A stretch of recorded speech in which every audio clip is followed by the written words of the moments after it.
Suasana zaman kemunduran Islam. Hamka ada sebut tentang beberapa tempat pada zaman kemunduran Islam dan macam mana keadaan tempat tu. Yang pertama masjid, muka surat 59. Dia kata, boleh baca daripada muka surat 58 juga. Dia kata, sekarang mari kita pergi ke salah satu masjid di zaman gelap itu. Barangkali di sana kita mendapat kepuasan hati. Bukankah masjid pusat kesatuan keluarga muslimin menurut ajaran Nabi Muhammad SAW?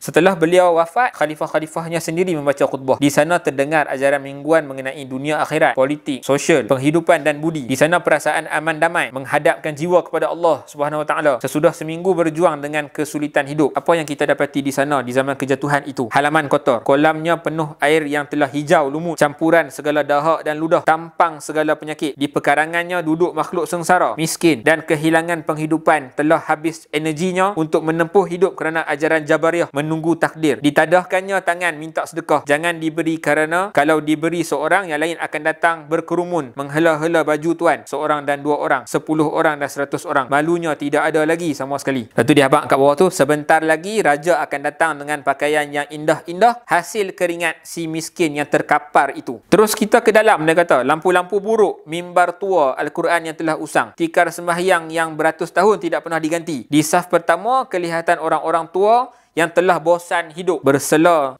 kot dengan sejadah indah yang tersedia hanya untuk raja-raja dan orang kaya-kaya. Adakah tuan lihat raja atau sultan itu datang pula sembahyang? Kadang-kadang tidak datang sebab pada hari itu beliau sedang bermain golf atau main truf di istana dan etc.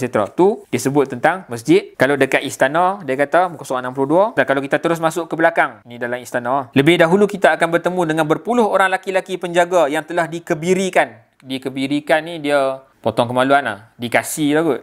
Sebab di sana terdapat berpuluh-puluh gundik untuk memuaskan kesenangan hawa nafsu sang raja. Pada tempat yang istimewa duduklah permaisuri atau isteri-isteri yang sah. Tentu saja 4 orang. Tidak lain yang jadi percakapan hanyalah perkara azimat, perkara obat-obat untuk memuaskan nafsu bersetubuh, perkara jin dan hantu, dan mempelajari alat-alat untuk kecantikan. Disebut juga pasal ada dengki apa benda lah dekat dalam istana tu. Tu istana. Okey, disebut pasar pula. Muka surat 64. Dia kata, mari kita pergi ke pasar. Di sana kita akan kelihatan saja penipuan, kecurangan, yang kaya terlalu amat kaya, yang miskin terlalu amat miskin. Dia kata, kalau masuk ke dalam pasar, orang-orang dan pihak kerajaan, pengawal-pengawal istana atau anak-anak raja, dada orang sudah berdebar-debar takut barangnya akan diambil. Pemerasan, penipuan berlaku dalam pasar. Lepas tu, bila kita pergi dekat majlis ilmu, muka surat 63, balik sikit. 63, dia kata, apa yang dibincangkan? Dia cakap, okey, di sana, dalam majlis ilmu lah, orang-orang alim memperkatakan agama. Di sana kelihatan seorang syekh sedang dikelilingi oleh murid-muridnya, sedang mengaji kitab-kitab fiqh yang telah usang, tengah membicarakan beberapa masalah. Bagaimana hukumnya kalau anjing beranak kambing? Apakah kulit kambing peranakan itu halal disamak atau tidak?